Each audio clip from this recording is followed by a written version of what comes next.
विंता कहाँ है?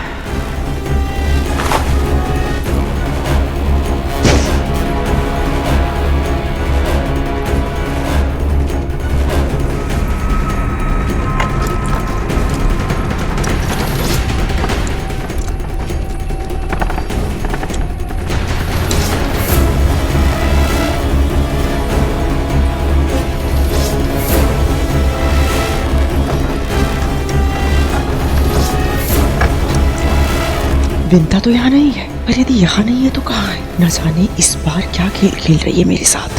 ओम श्री महालक्ष्मी नमः।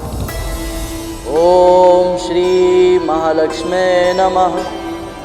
ओम श्री महालक्ष्मी नमः। तू ही मेरा सच्चा मित्र है, तूने मुझे नहीं छोड़ा। उस स्त्री को देखा, मुझे यहाँ छोड़ के चली गई। दुष्टा रहेगी, तुम मुझे छोड़कर नहीं जाएगा ना?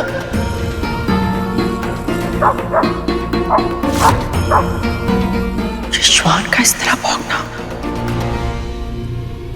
ये हो क्या रहा है मेरे महल में? और ये विंता कहाँ है?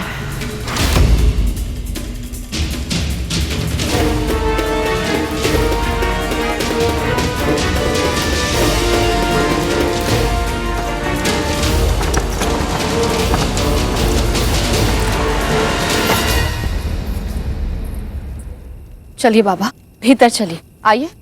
इतनी देर से आना तो आई क्यों?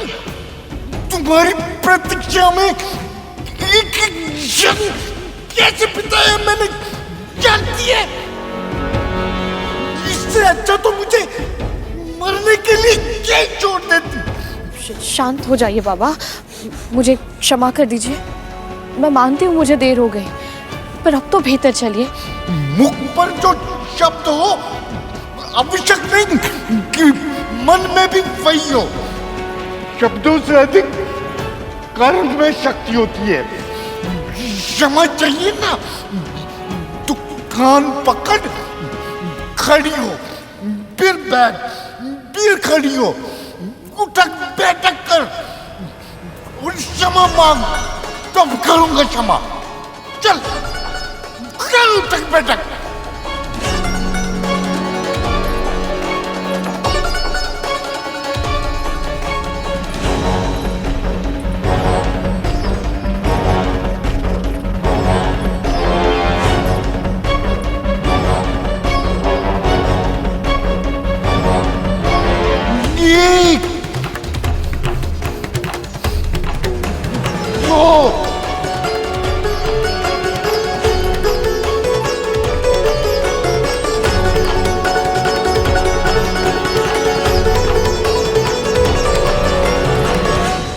बस कर,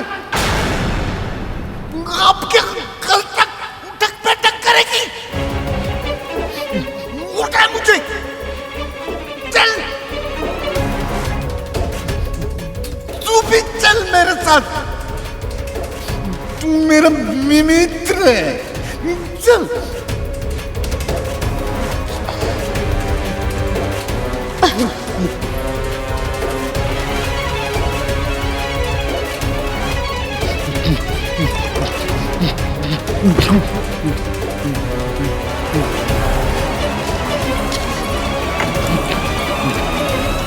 गिराना मत। कुछ नहीं होगा बाबा।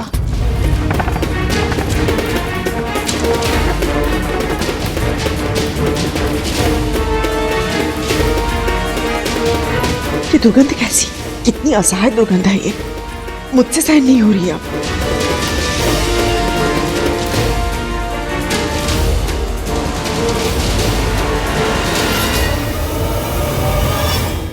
प्रभु आपका बहुत बहुत धन्यवाद कि विंता माँ बच गई। यदि कद्रू माँ देख लेती तो विंता माँ को बहुत बड़ा दंड देती।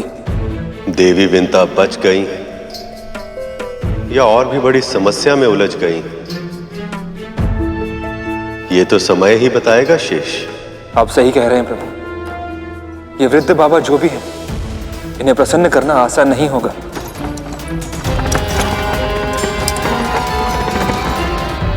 जिस प्रकार विंता माँ के सहारे वो यहां तक आए, लगता नहीं इतनी आसानी से जाएंगे। तन से इतनी भीषण दुर्गंध आ रही, और अकेले भी तो नहीं आए, श्वान को साथ ले आए हैं। इनके अस्तित्व को रहस्य रख पाना विंता माँ के लिए कठिन होगा। इन दोनों प्राणियों को महल के भीतर लाने के लिए वो पहले ही कद्रू माँ से सत्य छुपा चुकी हैं। पता नहीं अब और क्या क्या करना होगा उन्हें। आइए बाबा, संभल कर। वहां वन में मैं ही रंग था और मैं ही राजा था। ये तो मुझे कहाँ ले आई है? क्षमा कीजिएगा बाबा, वहाँ वन में आपको अकेले छोड़ना उचित नहीं लगा मुझे। मैंने सोचा यहाँ आपकी सेवा और भी अच्छी तरह कर पाऊंगी। कर लेना सेवा, पर मैं बैठूंगा कहाँ?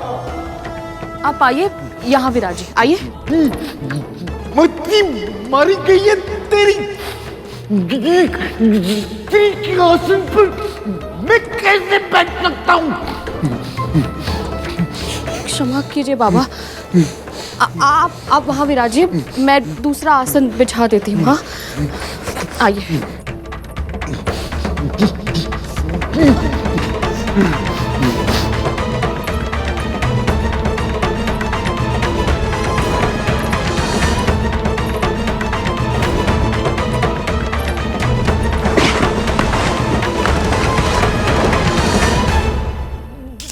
कुशल पे नहीं बैठ सकता मैं। चुपेगा मुझे? अंधी है क्या? दिखाई नहीं देता? मैं कुष्ठ रोगी हूँ। कुष्ठ रोगी को कोमल आसन चाहिए होता है। कुछ और दे।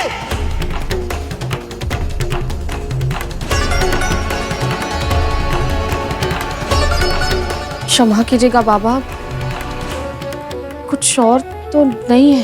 झूठी असत्य भाषण सुना रही है मुझे।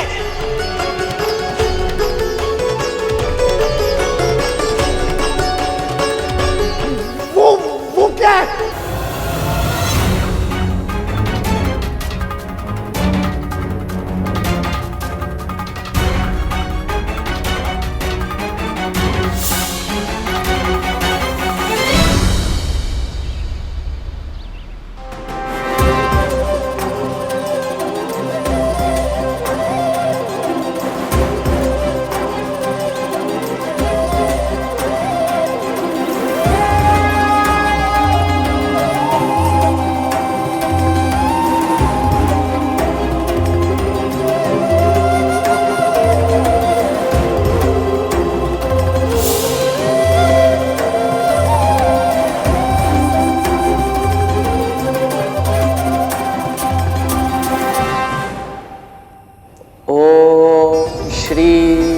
महालक्ष्मी नमः।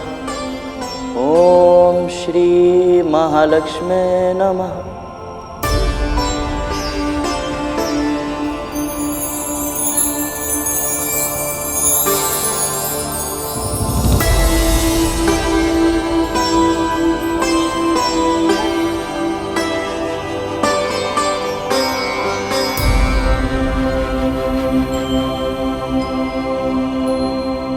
माँ,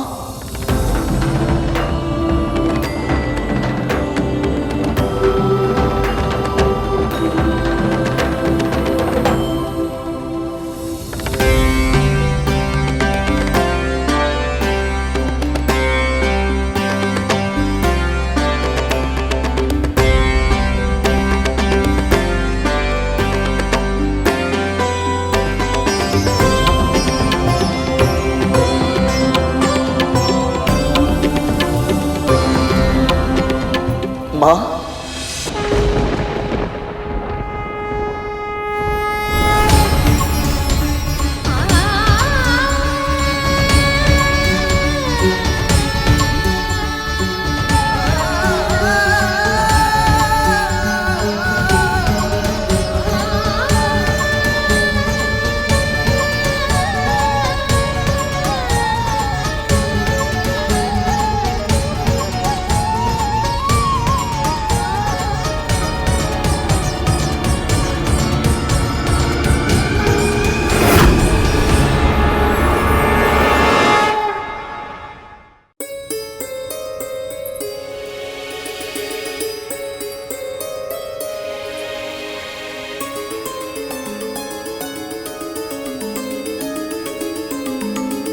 ये मेरे पुत्र गरुड़ के पंख हैं बाबा।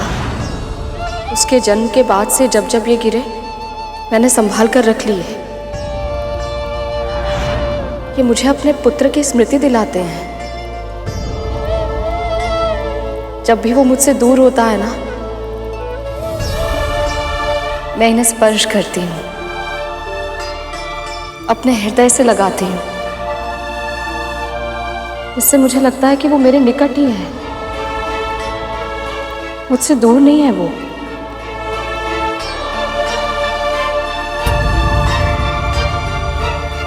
हो गया, मैं भी भावुक हो गया ये कहानी सुन के।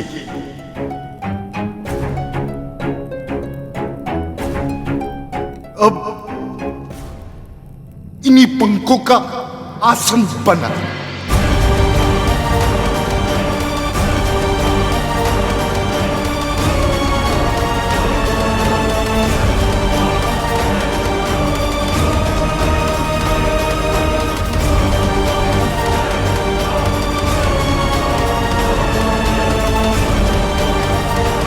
इसका आसन? और क्या करेगी गिरे हुए पंखों का? सर पे लगा के नाचेगी या हाथों में झूला झूला कर पंखा करेगी इससे? कहा ना, इन्हीं का आसन बना, नहीं तो। जी जी बाबा।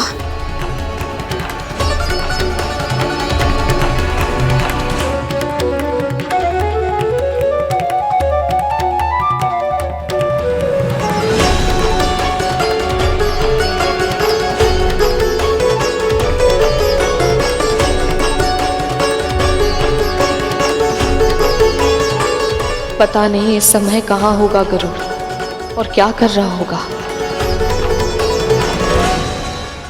प्रणाम माँ।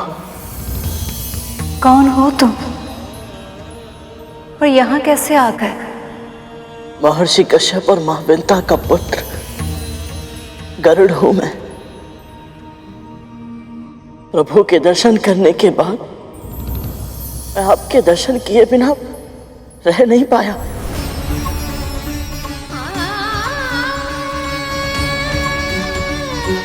हाँ माँ। स्वामी के दर्शन के बाद तुम उनसे भेंट करके आए हो अभी? कैसे है मेरे स्वामी? हाँ, कैसे है?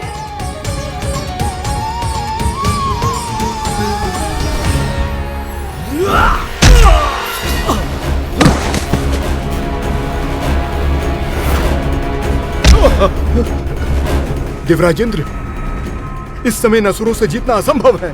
हाँ देवताओं, यदि अपने प्राण बचाने हैं तो भागो यहाँ से।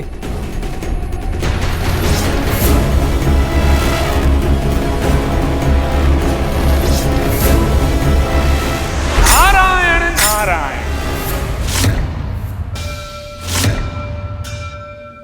प्रणाम स्वीकार करें मुनिवर।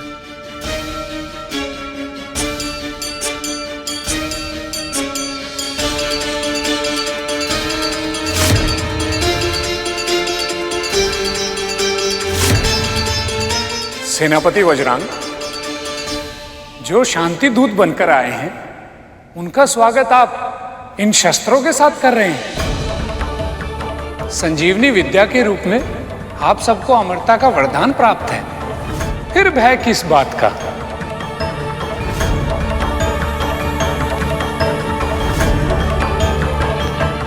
प्रणाम मुनिवर, क्षमा कीजिए। प्रवेश बदलकर, छुपकर स्वर्ग में प्रवेश करने की चेष्टा कर रहे थे ये देवता।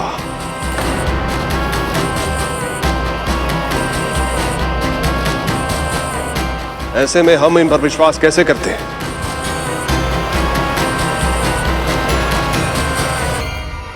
और वैसे भी ये सब सदैव से छली करते आए। धोखा देने वाले भैरूपे का सत्कार नहीं किया जाता नारद। उनके लिए दंड ही उचित होता है। चाहे विरोधी ही क्यों ना हो, पूर्वाग्रह से ग्रस्त होकर बिना उनका पक्ष सुने कोई भी निर्णय लेना विवेकशील पुरुषों को शोभा नहीं देता। असुरराज, इंद्र से यहां आने का कारण तो पूछ लीजिए, फिर जैसा आपको उचित लगे दंड अवश्य दीजिएगा।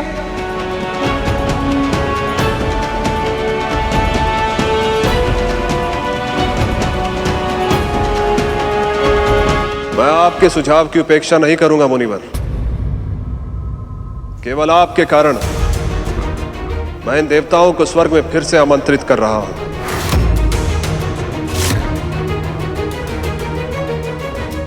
आइए आइए देवगण।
इतना दिव्य तेज, ये अवश्य ही कोई दिव्य पुरुष है।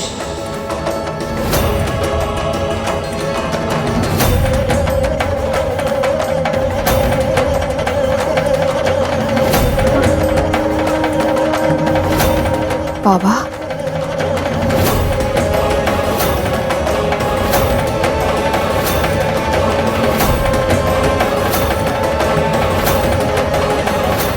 राशन दिया नहीं कि हाथ जुड़ गए। चल ठीक है, मन में कोई इच्छा है तो मांग, मैं पूरी करूंगा। बस आपका आशीर्वाद बना रहे बाबा, और कुछ नहीं चाहिए मुझे। अरे अपने लिए नहीं तो अपने इस पुत्र के लिए मांग ले, जिसकी कोमल परों को तू अपने हृदय से लगा के समय बिताती है, उसके लिए मांग मांग। अपने पुत्र के लिए भी आपके आशीर्वाद के अतिरिक्त और कुछ नहीं चाहिए मुझे। बस वो इतना श्रम करे, इतना योग्य बने कि उसकी जो भी इच्छा हो वो स्वयं अर्जित कर पाए। करेगा, खूब श्रम करेगा, अपनी सारी इच्छाएं स्वयं पूर्ण करेगा और उसे सब कुछ अर्जित होगा। किंतु मेरा श्वान तो स्वयं कुछ नहीं कर सकते। हमें भूखा मारेगी क्या? कुछ खाने के लिए लेके आ जा। क्षमा कीजिए बाबा, अभी लाई। जा।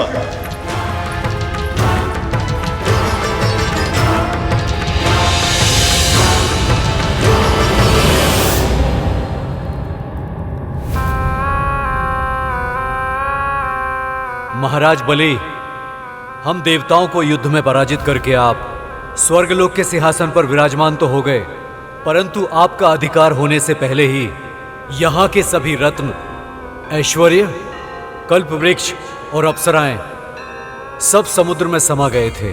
महर्षि दुर्वासा का अपमान जो आपने किया था, उसे कौन नहीं जानता। उनके श्राप के कारण ही स्वर्ग मुझे इस अवस्था में मिला। और इस तथ्य का विष्णु जी के संदेश के साथ क्या संबंध है? प्रभु के संदेश से ही वैकुंठ में मां लक्ष्मी और संसार के साथ साथ स्वर्ग में भी श्री को लौटा सकते हैं। इनमें सब असुरों को भी लाभ है असुरराज।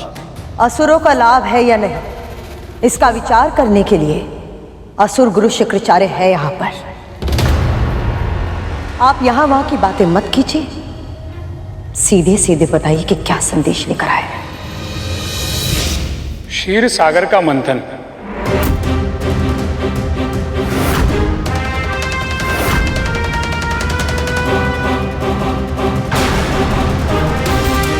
देवों और असुरों द्वारा क्षीर सागर को मथने से ही बहुमूल्य रत्नों का, ऐश्वर्य का और स्वयं श्री लक्ष्मी का आगमन फिर से इस संसार में हो सकता है। नारायण का कहना है यह अभूतपूर्व कार्य सभी प्रजातियों के सहयोग से ही संभव है। इसलिए समय आ गया है समस्त संसार के कल्याण के लिए एवं स्वर्ग के खोए हुए वैभव को पाने के लिए देव और दानव अपने बीच के मतभेदों को भुलाकर अपनी शत्रुता को समाप्त कर ले और आपस में संधि कर ले। असंभव! ये कैसे हो सकता है महाराज कि हम इनसे संधि कर लें?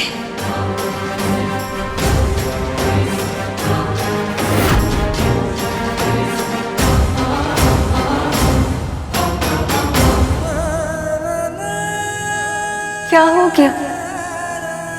तुम रो क्यों रहे हो? बताओ, कैसे है मेरे नारायण? आप अच्छी तरह से जानती है कि आपके बिना प्रभु कैसे होंगे। माँ, प्रभु निढाल हो गए हैं, निस्तेज और निस्सहाय हो गए हैं वो। माँ, आपके बिना प्रभु संसार को संचालित नहीं कर सकते। ये सत्य है गरुड़। नारायण मेरे बिना कुछ नहीं है, बिल्कुल वैसे ही जैसे मैं उनके बिना कुछ नहीं। हम दोनों का अस्तित्व ही नहीं है एक दूसरे के बिना। पर माँ, ये कैसे? उठो गरुड़,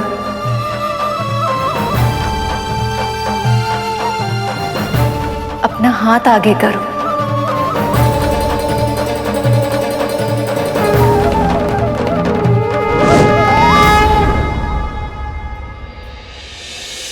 इसे तोड़ दो। अब इन टूटे हुए भागों में से एक को दूसरे के ऊपर रख दो। ध्यान से देखो गरुड़, क्या दिखाई दे रहा है तुम्हें? क्या ये दोनों टूटे हुए भाग एक जैसे हैं? नहीं माँ, ये दोनों तो एक दूसरे से भिन्न हैं, बल्कि एक दूसरे के विपरीत है ये। अब इस टूटे हुए भाग को ऊपर से निकालकर साथ में जोड़ दो।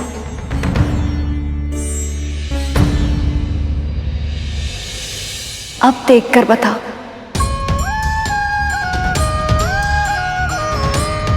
ये दोनों तो अब ऐसे जुड़ गए हैं माँ,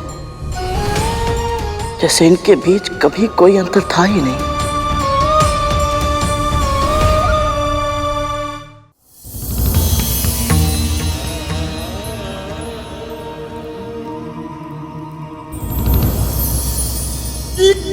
क्या है? अगर शाकाहारी भोजन ही खिलाना था तो मुझे यहाँ लेके क्यों आई? वही जंगल में छोड़ देती मरने के लिए। तो क्या आप मांसाहार? ये देख, मेरी निर्बल और रोगी काया के लिए अधिक पौष्टिक मांसाहारी भोजन की आवश्यकता है, जिससे मेरे शरीर में शक्ति आ जाए। तू ये शाकाहारी भी भोजन लाई। क्षमा कीजिएगा बाबा, मुझे नहीं पता था। और सत्य कहूं तो आपकी आयु देखकर मुझे लगा कि क्या लगा तुझे? पूरा असहाय है, कुछ भी रूखी सूखी दूंगी तो प्रसन्न हो जाएगा। मैं तुम जैसी स्त्री को अच्छे से जानता हूं, सब कुछ जानते हुए भी अनभिज्ञ होने का स्वांग रचती है। जा, मेरे श्वान को खाना खिला।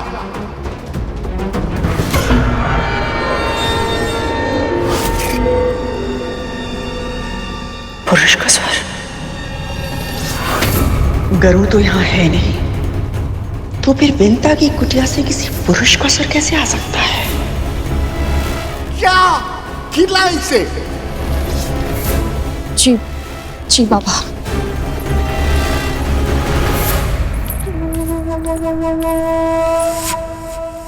कितनी दुर्गंध थी वहां।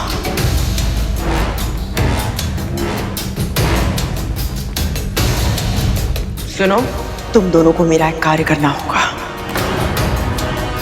तुम दोनों को विंता की कुटिया में जाना होगा और उन पर अपनी पहली दृष्टि रखनी होगी। सिर्फ इतना पता करो कि वहां आया कौन है। जी मां। जाओ।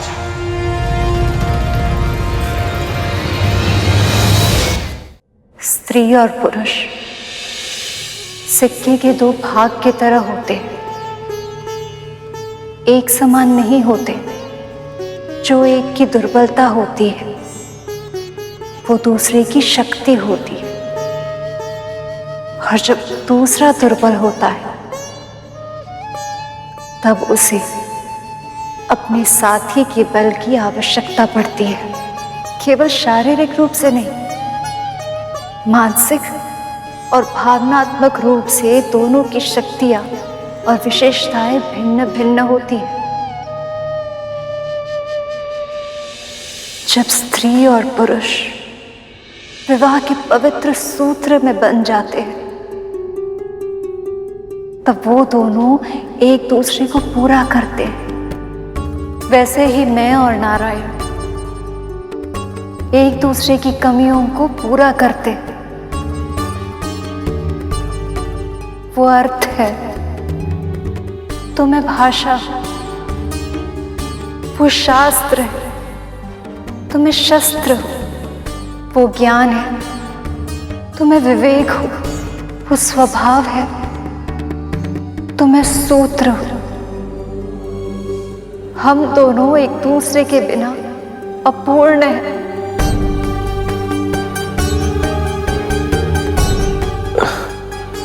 मां, यदि ये सत्य है तो आप प्रभु से दूर नहीं रह सकते। आप मेरी पीठ पर विराजमान हो जाइए मां। मैं क्षण भर में ही आपको विष्णु लोक ले चलूंगा। फिर चाहे उसके लिए मुझे प्राण दंड ही क्यों ना मिले।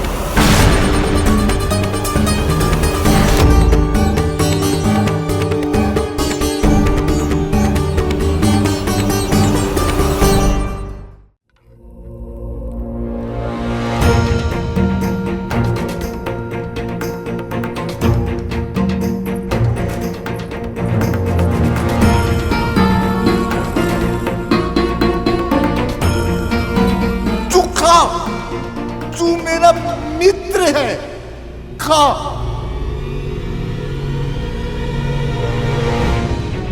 बाबा,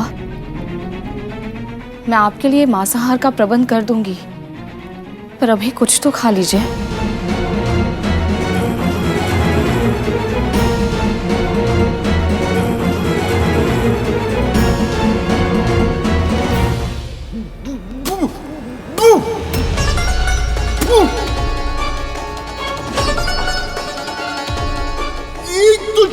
शाकाहारी भोजन दिया, ऊपर से दाल में शौक तो छोड़ो, नमक तक नहीं है। तू वो देख, मेरा स्वान भी तेरा भोजन नहीं खा रहा है। ले जा यहां से, जा लेके जा इसे।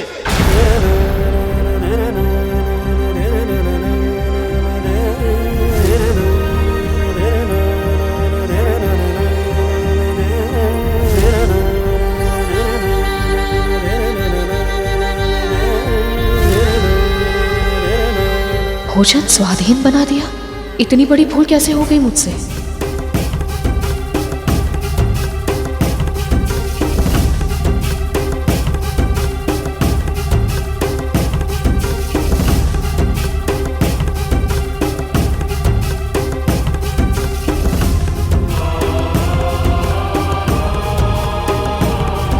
ये तो बिल्कुल ठीक है।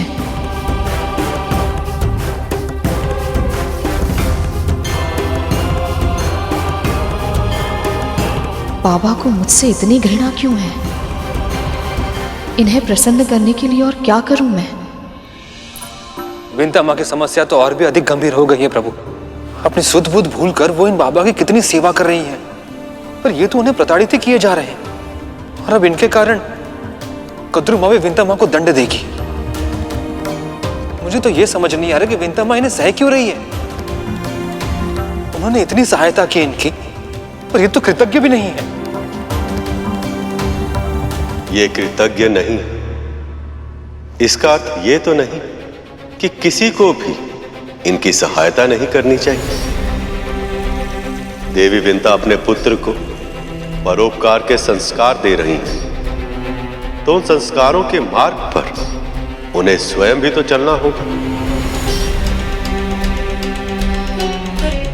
धर्म का पालन अपनी सुविधा अनुरूप नहीं किया जा सकता शेष।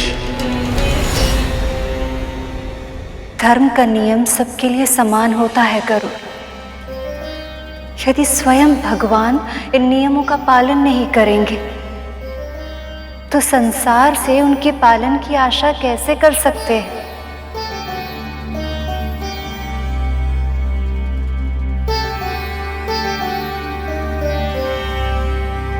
प्रभु ने भी यही कहा था मां। क्योंकि वो जानते हैं कि ये नियम है। बिना पुरुषार्थ के लक्ष्मी किसी को नहीं मिलती। परंतु मां, स्वयं लक्ष्मीपति नारायण को भी नहीं।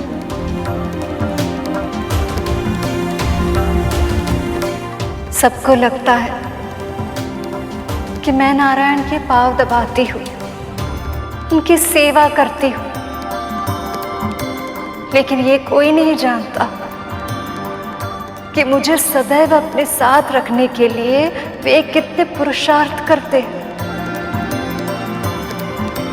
और अब भी उन्हें वही करना होगा। वो चेष्टा कर रहे हैं मां। समुद्र मंथन की घोषणा कर चुके हैं प्रभु। देवताओं को दानवों के साथ संधि करने का आदेश भी दे चुके हैं। अब बस भय केवल इस बात का है, कहीं इसमें अधिक देर ना हो जाए।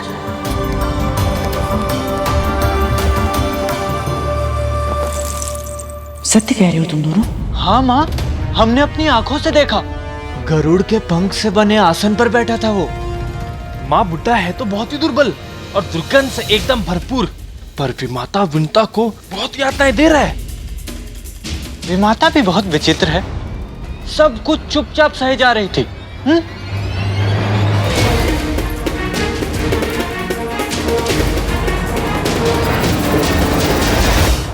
ऐसा कौन सा अतिथि है वो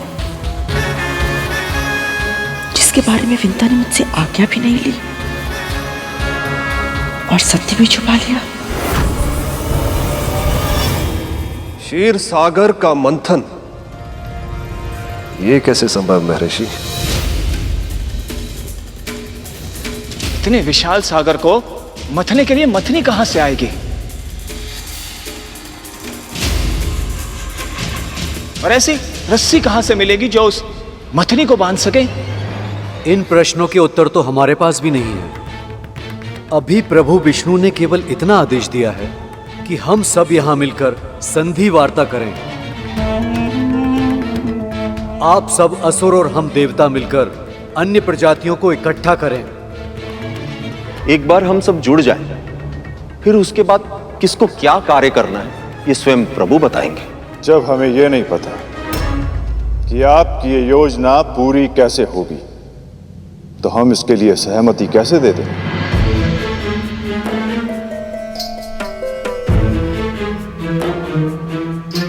महाराज बलि, यदि आपकी इच्छा हो तो मैं अपनी तपस्या से स्वर्ग का वैभव पुनः प्रकट कर सकता हूं, किंतु इसके लिए देवताओं से संधि करने की कोई आवश्यकता नहीं है।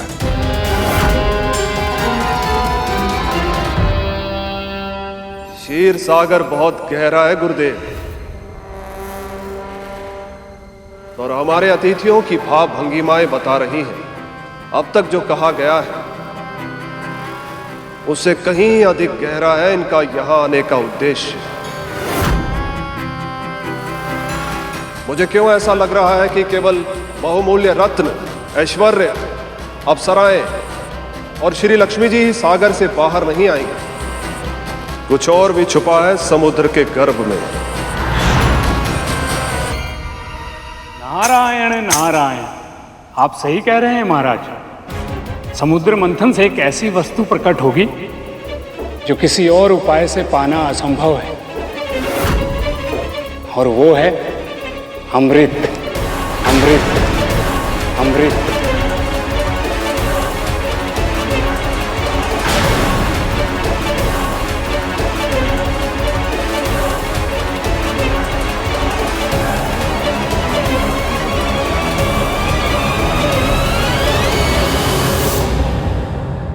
प्रभु, अब तो मुनिवर ने अमृत का लोभ भी दे दिया है।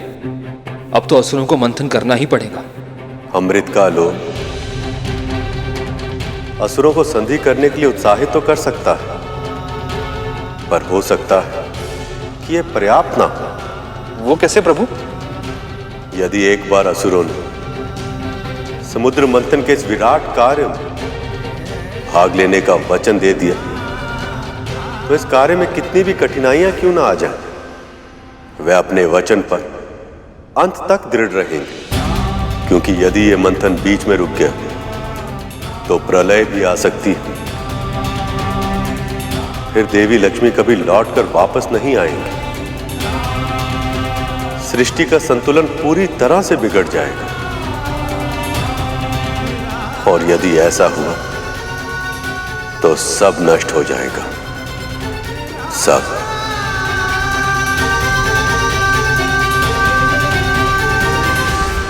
माँ, हो सकता है मेरा अनुमान सही ना हो, परंतु आपके साथ के बिना प्रभु का उत्साह, उनका विश्वास, उनका सामर्थ्य इतना कम हो गया है कि समुद्र मंथन जैसे इतने बड़े कार्यों को कर पाना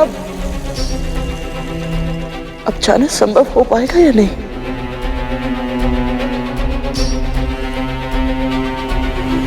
प्रभु को आपकी सहायता की आवश्यकता है माँ। माँ, यदि आप अभी मेरे साथ विष्णुलोक नहीं चल सकती तो कुछ ऐसा कीजिए ना जिससे प्रभु को आपके साथ होने का आभास हो। स्वामी से दूर रहकर भी उन्हें अपनी शक्ति दे पाऊं, ऐसे कैसे कर सकती हूं मैं?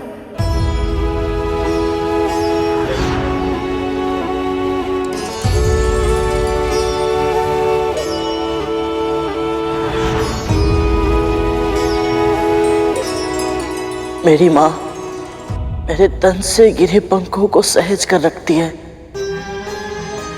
और मेरी अनुपस्थिति में उन्हें अपने हृदय से लगा लेती है ताकि उन्हें मेरे निकट होने का आभास हो।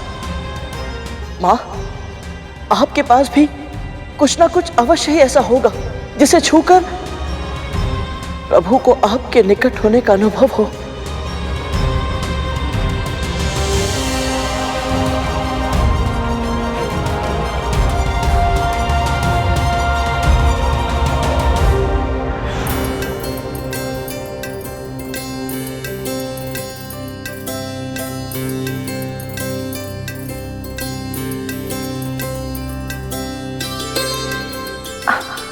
स्वामी क्या कर रहे हैं आप? यदि आप मेरे पांव दबा सकती हैं, तो मैं आपके पांव सजा नहीं सकता? मैं तो आपकी अर्धांगिनी हूँ, किंतु आप तो संसार के परमेश्वर हैं। और आपका पति भी तो।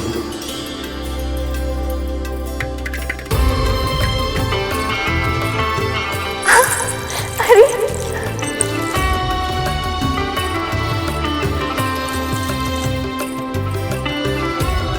आपका नूपुर तो मेरा शत्रु ही बन गया है, मेरे आते की रचना ही बिगाड़ दी।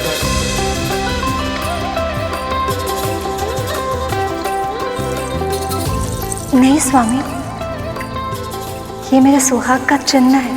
और आपका सुहाग मैं ही हूं। अवश्य, किंतु इसका ये अर्थ नहीं कि मैं इसे उतारने दूंगी आपको। तो मैं आपके लिए एक ऐसी पायल की रचना करूंगा जो सुंदर भी हो और उपयोगी भी, ताकि आपके सुहाग का चिन्ह आपके पांव पर सुशोभित भी होता रहे और उसका नूपुर मेरे आलते की रेखाएं भी बिगाड़ ना सके। स्वामी, ये तो बहुत ही अच्छा सुझाव है। स्वामी, मैं तो कहती हूँ क्यों ना हम दोनों ही एक एक पायल की रचना करें। देख तो ले कि हम दोनों की सोच एक दूसरे के समान है भी या नहीं। अवश्य।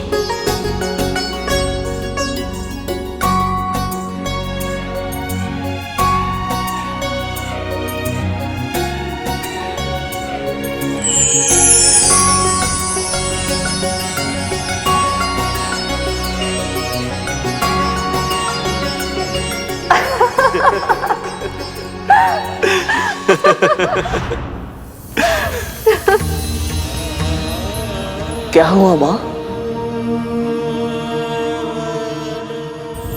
कुछ नहीं, बस ऐसे ही अतीत के हास परिहास की कई बातें पहले आंखों में अश्रु ले आती और फिर मुख में मुस्कुराहट।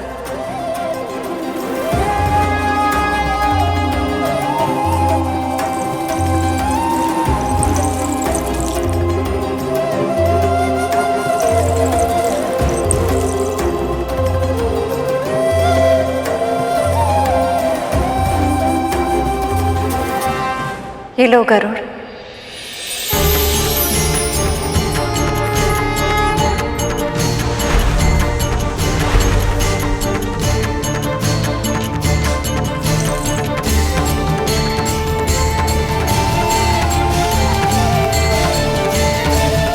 जब मैं इसे लेकर प्रभु के पास पहुंचूंगा तो वो कितने प्रसन्न हो जाएंगे। निर्जीव होते हुए भी पायल उनके अधरों पर आशा का, आंखों में भविष्य की झांकी का और हृदय में संकल्प का संचार कर देगी। उनका मन विश्वास से भर उठेगा और उनका आत्मबल और भी प्रखर हो जाएगा। हे परमपिता, मुझे अपनी सेवा करने की शक्ति दीजिए। स्वामी को मेरे ये पायल दे देना, ये उन्हें स्मरण दिलाएगी कि हम चाहे कितने भी दूर क्यों ना हो, किंतु हमारी विचार शक्ति, हमारी कल्पना, हमारी पीड़ा ये सदैव ही एक समान रहेगी। माँ, आपको ऐसे अकेले छोड़कर जाने का मन नहीं कर रहा। मुझे अकेले छोड़कर कहाँ जा रहे हो पुत्र? आशा देकर जा रहे हो कि मेरी यह विरह शीघ्र ही समाप्त होगी।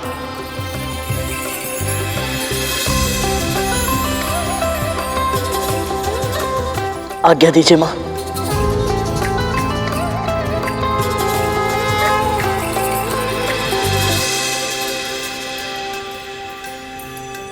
समस्याएं कितने भी कठिन क्यों ना,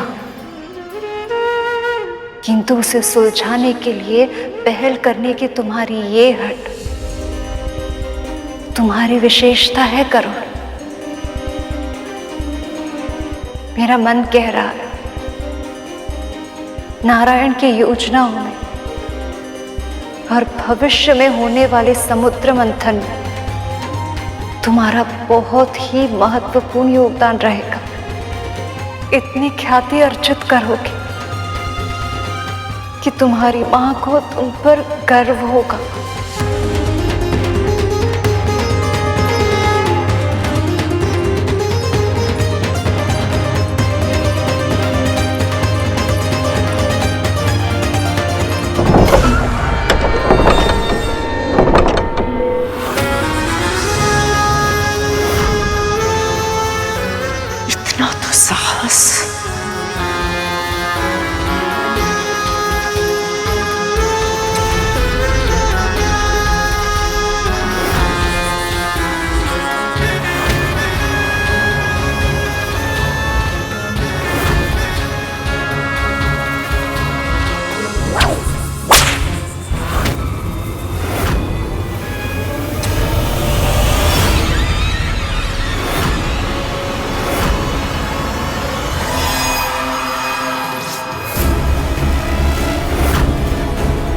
ये कोड़ा अचानक कैसे रुक गया?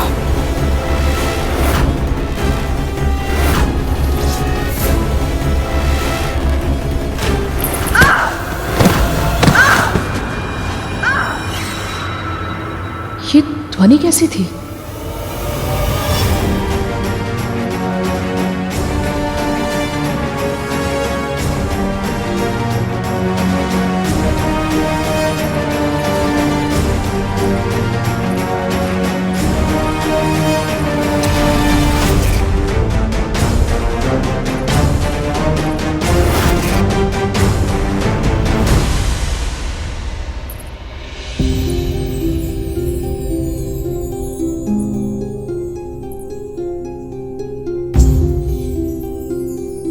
आपका बहुत बहुत धन्यवाद प्रभु।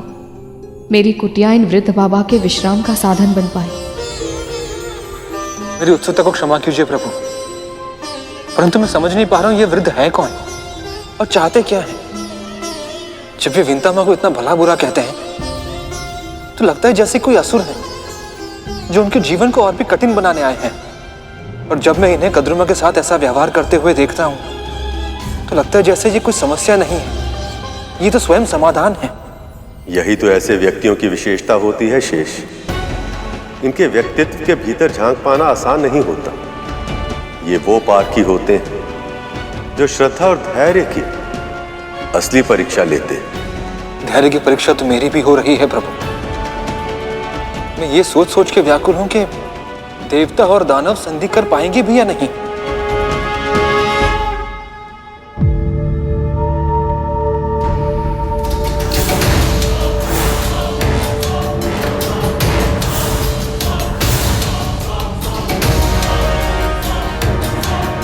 अमृत का लोभ इन असुरों की आंखों में स्पष्ट रूप से दिखाई दे रहा है देवराज इंद्र। अब ये असुर अवश्य ही सहमत हो जाएंगे।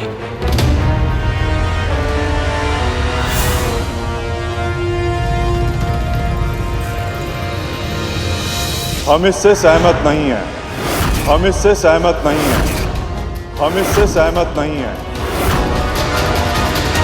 ये क्या हो गया प्रभु?